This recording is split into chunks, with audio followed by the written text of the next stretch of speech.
Magazines. I've low-key been obsessed with them for the last few weeks to months. The typography, the composition, and the overall makeup create that kind of aesthetic feel that I want to recreate for myself. And well, my last few attempts didn't go so well. So what's next?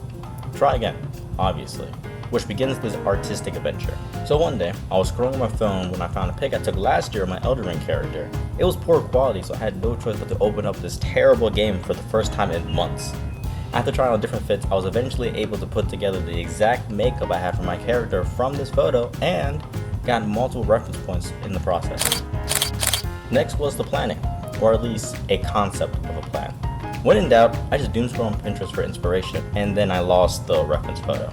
I did most of the rough sketch and forgot to record that too, so yeah, it was a real last minute plan, I'm not gonna lie.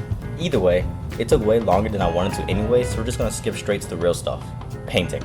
Due to my obsession with these new brushes and my lack of planning, everything was done on one layer.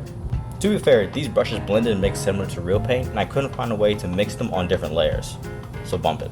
I didn't realize how inconvenient this was until about 4 hours in, and I was already too stubborn to quit or restart. It just caused me a lot of pain, but whatever.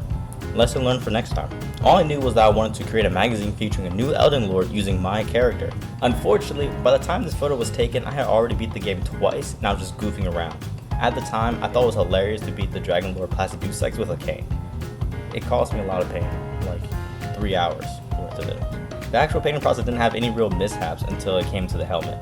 I wanted that ominous anime feel without having too much of a distraction from the rest of the photo. I also wanted the green background to reflect off the clothing, specifically the metallic parts. After struggling, mixing and picking different types of greens, I just made a new layer and put an overlay filter on it. After that, a highlighter did wonders. Then came the background. I used the game's cover art for reference, so I tried a cloud brush I had. Most of my brushes I either made or downloaded and never used it, so I was actually excited to use them for once, and this was the final result. I hated it, so I scrapped it. Take 2. This time for the same brush I had been using for the entire painting. Mist and clouds were my second favorite thing to draw, the first being hands. Don't judge me. This time around, it looked way better, so I can move on to the actual Elden Ring symbol, lights, and then typography. At this point, I was in a graphic design class, so I had a little know-how.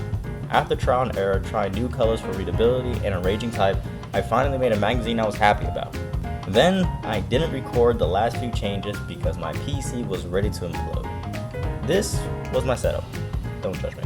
Either way, here's the final result. There will be a link to a time-lapse video for those of you who are interested, but for those of you who are not, remember, Jesus loves you, and you better hit that like and subscribe button or I'll find you and I won't your pillow for tonight. Until next time.